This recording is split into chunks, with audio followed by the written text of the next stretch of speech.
Y bueno amigos, mi nombre es Santiago Acuña y quiero darles la bienvenida a una nueva edición más de un podcast más de esta sección que hemos inaugurado hace poquito ya, que es preguntas y respuestas.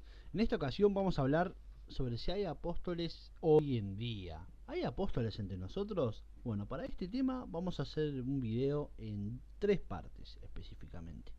La primera parte vamos a hablar sobre cómo surgió la historia esta. Y para ello vamos a recurrir a un libro que a mí me fue de mucho entendimiento, de gran ayuda, que se llama Fuego Extraño de John MacArthur. Fuego Extraño de MacArthur, ¿eh? Así que vamos a comenzar. ¿Hay apóstoles entre nosotros? Si 1901 fue un gran año para el movimiento carismático, el 2001 fue potencialmente aún mayor. La primera fecha marca el comienzo del movimiento pentecostal moderno, cuando Agnes Osman supuestamente habló en lenguas durante una reunión en oración en Topeka, Kansas. Sin embargo, esta última fecha, un siglo después de la primera, representa algo mucho más grande en las mentes de algunos líderes carismáticos que afirman que el 2001 marcó el comienzo de la segunda era apostólica. Esta es la descripción utilizada por C. Peter Wagner, misiólogo, autor popular y cronista de los acontecimientos recientes carismáticos. Él cree que a principios del siglo XXI se produjo un cambio trascendental en el plan redentor de Dios. Según Wagner, ahora estamos viviendo ante nuestros ojos el cambio más radical en la forma de hacer iglesia desde la Reforma Protestante. De hecho, creo que podría exponer un argumento razonable de que en realidad puede llegar a ser un cambio más radical. Los albores del siglo XX pueden haber señalado un interés renovado en los dones milagrosos, pero el nuevo milenio supuestamente marcó el comienzo de algo aún más significativo, el regreso de los apóstoles. En la palabra de Wagner, ahora hay un amplio reconocimiento de que el oficio del apostolado no fue solo un fenómeno del primer par de siglos de la historia de la Iglesia, sino que también está funcionando en el cuerpo de Cristo hoy. Wagner le llama a afluencia moderna de liderazgo apostólico la nueva reforma apostólica. Él define el movimiento de esta manera. El nombre que he elegido para este movimiento es la nueva reforma apostólica. Uso la palabra reforma porque, como he dicho, creo que por lo menos iguala a la reforma protestante en su impacto global, apostólica, porque el más radical de todos los cambios es el reconocimiento generalizado del don y el oficio del apóstol en las iglesias de hoy, y nueva era para distinguir el movimiento de una serie de denominaciones que utilizan la palabra apostólico en sus nombres oficiales, a pesar de que muestran patrones comunes de las iglesias más tradicionales en vez de las nuevas. Después de haber decidido que todavía hay apóstoles en las iglesias de hoy, basándose en un puñado de modernas profecías y un consenso de los panelistas en el Simposio Nacional de 1996 sobre la iglesia postdenominacional, organizado por el Seminario Teológico Fuller, Wagner se ha embarcado desde entonces en la misión de ver que el oficio apostólico sea plenamente aceptado por la iglesia contemporánea. Él cree que en cada generación de la historia de la Iglesia siempre ha habido individuos que poseen el don de apostolado. Tiene que solo recientemente fue posible que una gran cantidad de apóstoles se desarrollara en el 2001, el año que he optado designar como el comienzo de la segunda era apostólica, 2001. Según Wagner, los cristianos contemporáneos pueden comenzar a acercarse a la vitalidad espiritual y el poder de la Iglesia del primer siglo solo si reconocemos, recibimos y ministramos todos los dones espirituales, incluyendo el don de... Históricamente, el nombre apóstol Pedro se ha reservado para solo un individuo, Simón Pedro, el líder reconocido de los 12 discípulos cuyo ministerio apostólico se ofrece en Hechos 1 y 12. Sin embargo, en la nueva reforma apostólica, este nombre ha sido adoptado por nadie más que el mismo Peter Wagner. Wagner comenzó a reconocer su apostolado en 1995, cuando dos profetisas dijeron que había recibido una unción apostólica. En 1998, su llamado apostólico fue confirmado por una palabra profética en una conferencia en Dallas. Él narra las circunstancias un tanto extrañas que rodean este caso.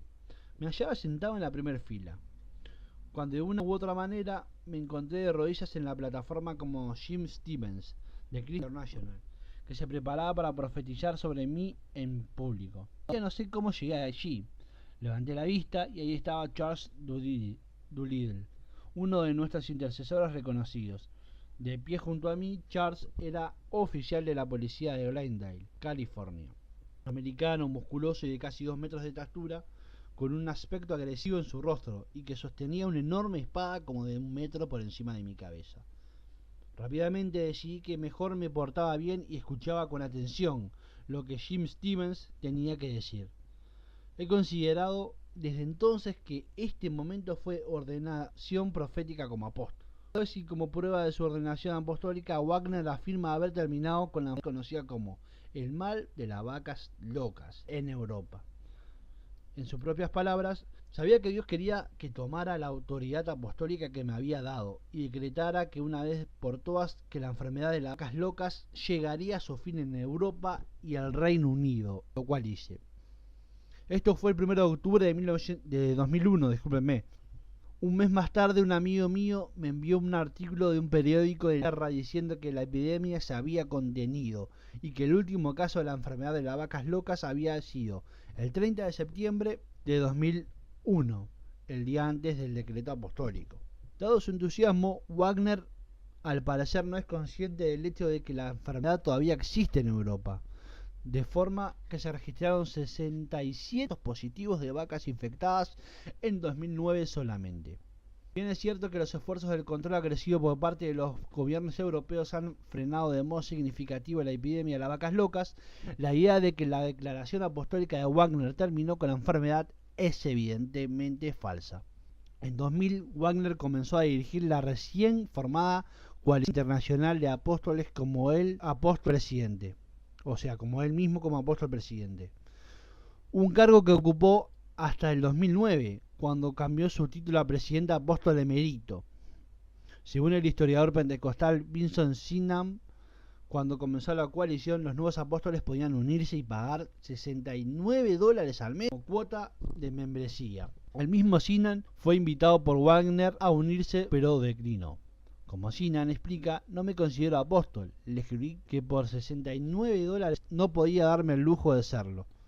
Las tasas de afiliación al final de 2012 variaron ligeramente, dependiendo del país de residencia del apóstol. La tarifa base es de $350 para los apóstoles internacionales.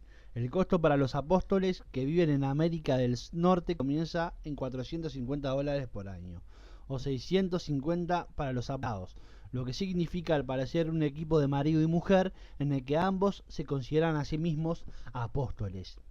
Los estadounidenses nativos, apóstoles de la primera nación, podrían unirse por la misma tarifa que un apóstol internacional.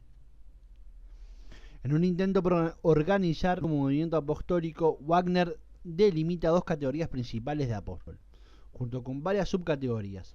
Los apóstoles verticales sirven como líderes de los distintos ministerios o redes ministeriales, mientras que los apóstoles horizontales ayudan a reunir a los líderes de igual nivel para diversos fines.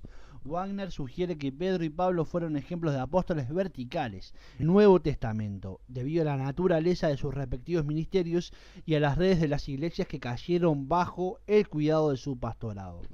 Por el contrario, Santiago, el hermano de nuestro Señor, fue un ejemplo de un apóstol horizontal, ya que con éxito a los otros apóstoles en el Concilio de Jerusalén. Las categorías apostólicas incluyen miembro de un equipo apostólico, funcional, eclesiástico, apóstoles congregacionales, apóstoles de convocatoria, embajadores, movilizadores y territoriales, apóstoles del mercado y apóstoles por llamado. Busquen el Nuevo Testamento cualquiera de estas denominaciones y descubra rápidamente que no están allí. Descubra rápidamente que no están allí. Sin embargo, la nueva reforma apostólica está ganando terreno rápidamente en el seno de la corriente principal de las iglesias carismáticas y de la tercera ola.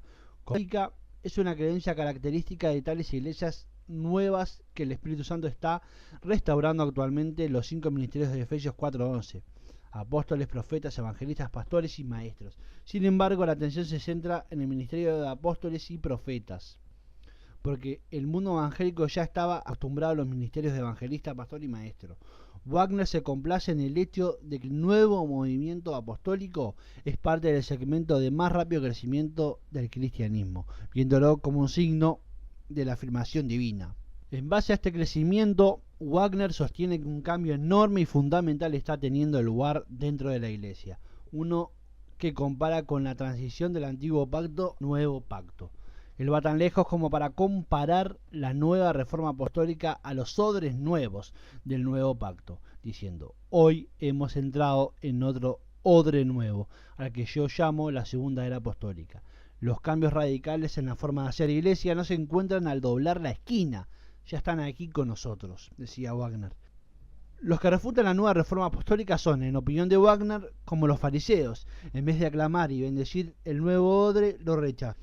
Él afirma además que los que se oponen a su nuevo movimiento está bajo la influencia demoníaca. Satanás intenta impedir los nuevos tiempos y las estaciones de Dios enviando espíritus demoníacos del mal a trabajar sobre todo en nuestras mentes.